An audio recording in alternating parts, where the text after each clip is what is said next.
Salve galerinha, beleza? LF aqui com vocês para resolvermos mais uma questão da prova da Universidade do Estado da Bahia, UNEB. Nós vamos resolver agora a prova que foi aplicada em 2019 para entrada em 2020. Então, quando você procurar essa prova, a prova está escrita assim, Vestibular UNEB 2020, mas ela foi aplicada em 2019.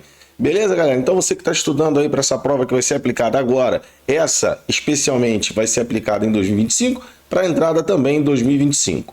Beleza? Então, você que está estudando, aproveita aí que a LF está fazendo várias questõezinhas de todas as provas anteriores. Então, vamos fazer aqui a primeira questão dessa prova, que fala sobre o termo muito utilizado e também extremamente controverso, que é o termo chamado de metais pesados. Então, vamos lá, vamos com a LF, vamos resolver essa questão.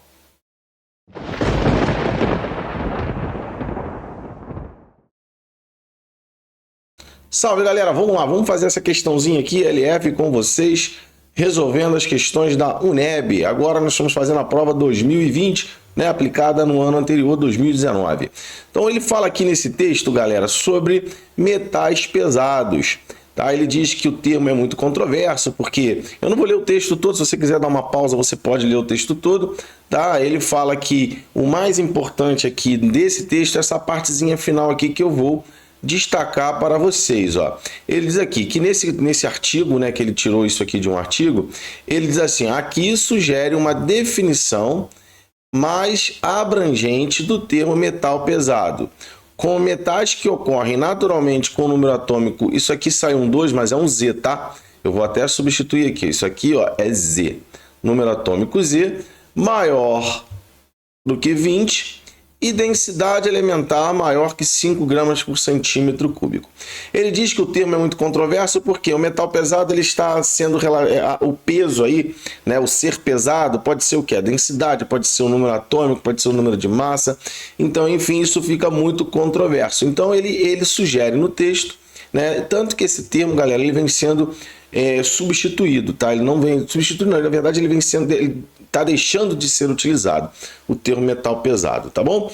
Bom, antes de falarmos sobre as opções que nós temos, né, para marcar a verdadeira, então aqui a gente tem que entender o seguinte: primeiro, o metal, para ele ser considerado pesado, segundo a sugestão da questão, né, desse artigo, ele tem que ter densidade superior a 5 gramas por centímetro cúbico e ele precisa ter também um número atômico superior a 20. Tá? Então, essas duas variáveis casadas vão dar uma definição de metal pesado. Então, se eu pegar um metal X, por exemplo, que ele tenha lá densidade 6 e número atômico 23, 24, sei lá, superior a 20, a gente pode chamá-lo de metal pesado segundo o artigo, tá bom? Bom, essa questão ela também envolve um pouco de propriedades periódicas e a variação dessas propriedades na devida posição do elemento. Bom, vamos lembrar aqui de algumas propriedades periódicas interessantes. A primeira, vamos lembrar do raio.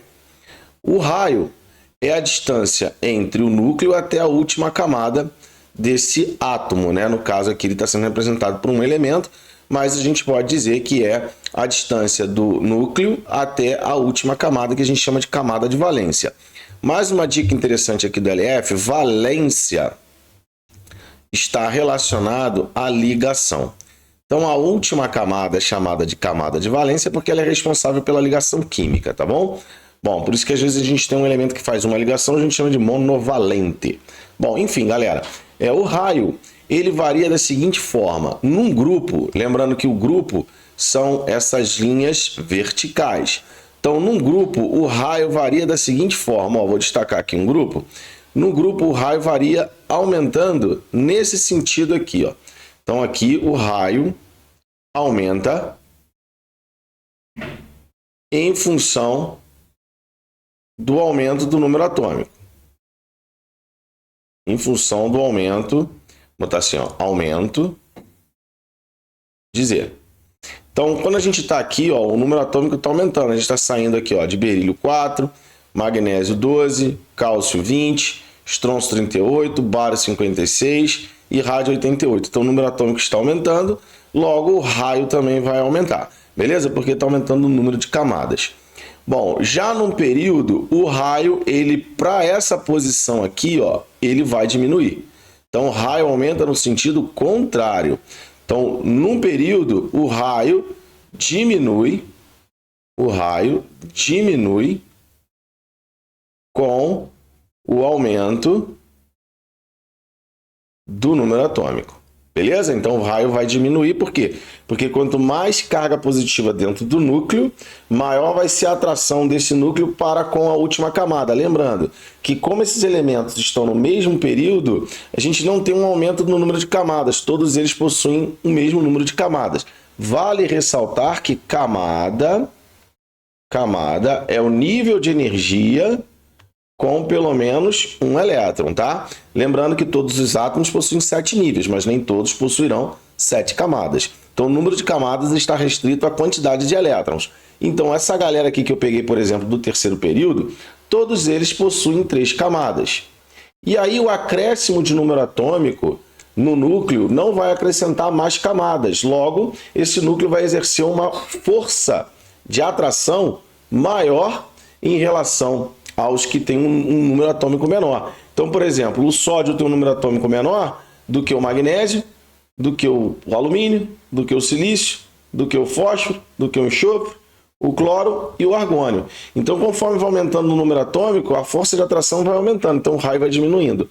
Logo, quem tem maior raio é o primeiro do período, tá bom? Bom, vale ressaltar o seguinte, se você sempre lembrar que o maior raio atômico é o frâncio, a gente vai entender que todo mundo que caminha em direção ao frâncio vai ter o maior raio. A segunda propriedade que é bom também a gente citar é a energia de ionização. Então, a energia de ionização é a energia para retirar um elétron no seu estado gasoso e fundamental. Então, a energia de ionização ela mede a resistência em perder esse elétron. Vale ressaltar que quanto menor o raio, maior vai ser a dificuldade, né? Menor o raio, maior vai ser a dificuldade de retirar um elétron, ou seja, maior vai ser a energia de ionização. Logo, o menor de energia de ionização é o frâncio e o maior vai ser o cara que está oposto ao frâncio. Quem está oposto ao frâncio? O hélio. Então, a energia de ionização ela varia de maneira o quê? Contrária ao raio. Então, quanto o raio é menor, a energia de ionização é maior. Então, onde o raio aumenta, a energia de ionização diminui. Bom, a outra propriedade periódica também importante é a afinidade eletrônica. A afinidade eletrônica, ela vai também ter uma relação direta com o raio, tá? Que relação vai ser essa? Uma relação proporcional, inversamente, tá? Também. Quando o raio for pequeno, o elétron, o que é a afinidade eletrônica? É a energia liberada na hora de receber um elétron. Quanto mais energia libera, mais vontade de elétrons aquele átomo possuirá. Então, se entra um elétron num átomo pequeno, esse átomo pequeno comporta melhor o elétron. Logo, ele tem maior afinidade eletrônica. Vale ressaltar que a afinidade eletrônica nos gases nobres ela é nula, tá bom? Porém, logo nós teremos o quê? Os caras com maior afinidade eletrônica são os menores. E os menores são aqueles que estão mais afastados do frâncio. Então, essa galera que está aqui, nessa região aqui, são os menores em relação aos que estão aqui nesse lado que eu estou grifando aqui para vocês, tá? Esse lado aqui que é o lado dos metais. Então, galera, a gente tem metal. Resumo aqui rápido. Metal.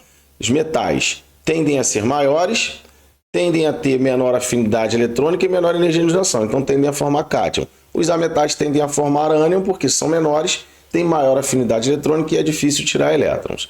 Beleza? Uma outra propriedade que a gente tem que avaliar nessa questão é a densidade. A densidade eu não considero uma propriedade periódica como é raio, energia de ionização e afinidade eletrônica, porque ela varia para o meio. Então ela varia no sentido do meio da tabela. E o elemento de maior afinidade eletrônica é o ósmio, maior densidade é o ósmio. Então todos os elementos que estão indo em direção ao ósmio, ou seja, para baixo e para o centro da tabela, esses caras vão ter a maior densidade daqueles em relação àqueles que estão mais afastados. Tá bom? Então vamos lá agora, vamos nas nossas opções e ver o que a gente pode marcar como opção verdadeira. Então ele diz assim, com base nas informações e nos conhecimentos sobre propriedades periódicas, então tá aqui, ó, a questão ela fala muito sobre propriedades periódicas, assinale a alternativa correta. Os elementos chumbo e alumínio são metais pesados. Opa, o alumínio tem número atômico 13. Então já está fora, porque ele não vai ser considerado, como o artigo disse, que tem que ter número atômico 20. Então está fora já também o alumínio com número atômico 13. Bom, então esquece. O elemento mercúrio, vamos procurar aqui o mercúrio. O mercúrio está aqui, ó, galerinha. Ó. Olha onde é que o mercúrio está. O mercúrio está bem próximo daquele que é muito denso, que é o ósmio. E ele está aqui na parte de baixo da tabela, é onde tem os maiores raios. Beleza? Então ele tem um raio maior e uma densidade alta. Vamos ver o que ele está dizendo aqui. Apresenta maior densidade e raio quando comparado ao zinco. Opa, vamos procurar o zinco. O zinco está aqui. Então lembrando, como eu falei lá no início, ó, o raio ele aumenta para baixo. Então o raio aqui aumenta. Beleza? E a densidade aumenta em direção ao ósmio. Então o zinco está mais próximo, o mercúrio está mais próximo do ósmio do que o zinco. Então essa é a nossa opção verdadeira. Beleza? Então nós vamos marcar essa aqui como opção verdadeira. Ó, na letra C ele diz que o lítio é um metal pesado, não pode, número atômico 3. Aí na letra D ele diz assim, ó, os elementos potássio, cromo e cobalto são considerados metais pesados. Potássio tem número atômico 19, tá fora. O elemento níquel apresenta densidade e raio superiores aos elementos molibdênio. Vamos ver onde é que está o níquel. O níquel ele está aqui, ó. O níquel está aqui, beleza? O níquel está nessa posição aqui, ó. Ó, achamos ele. O molibdênio está aqui, ó. Ó, o níquel ele não vai ter um raio maior. Ele vai ter um raio menor que o molibdênio, porque o níquel está um período acima. Tá bom? Então ele vai ter um raio menor do que o molibdênio. Então também é falsa, mas falsa que uma nota de R$3. Beleza, galera? Então tá aí, galerinha. Aliás, fez um resumo aqui rapidinho sobre propriedades periódicas. Então, como o LF faz, ele sempre resolve além do gabarito. Então a gente mostra porque a opção que a gente marcou é verdadeira e porque as outras opções são falsas. E antes a gente dá uma palhinha do conteúdo para que você estude para eventuais questões que possam aparecer na prova que você vai realizar. Belezinha? Então vamos lá, vamos continuar a resolução. Vem comigo, vamos nessa. Vamos resolver. Esse é o nosso lema. Vem comigo.